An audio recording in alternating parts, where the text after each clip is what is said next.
Okay, so we are going to study here deflating and how it's been done. So it's basically the process where a series of salaries or wages or income are adjusted according to the current price changes, and this is being done to find out the real salary, wages or income. And so what is done here? The effects of inflation or the price changes or the rise in price, and so as to present a real or more accurate representation of the value or quantity changes over the period of time. And the process of adjustment is done on a series of salary or wages or income according to the current price change. That is how we find out the real salary, wages or income.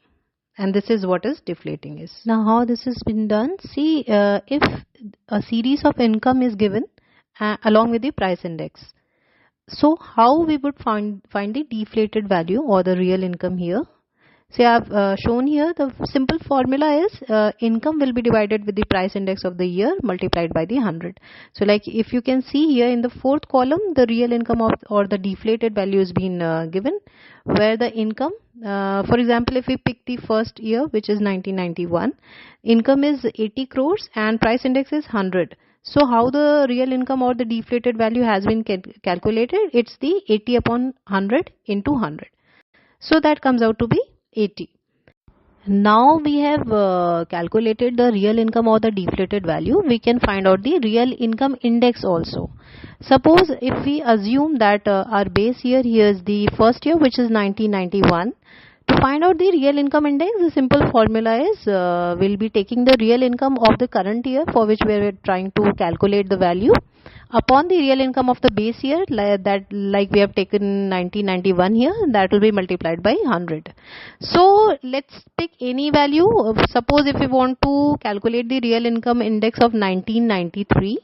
So for that particular year, we have just calculated the real income. In the fourth column it's given is the 100. The value is 100. So real income of the current year would become 100 upon the real income of the base year. So our base year is 1991. So the value would be 80, and that will be multiplied by 100. So it will be like 100 upon 80 into 100. So the value comes out to be 125 here. That's shown in the fifth column of the table above. So that is how it's been done. So the purpose of deflating here is to remove the effect of any price change on the economic variables that we are studying, so that we can compare them in real terms or can reach the real value without any effect by the price changes, and can assess them in the current value, in the current terms, in the current prices. That is what the purpose is. Okay, thank you for watching.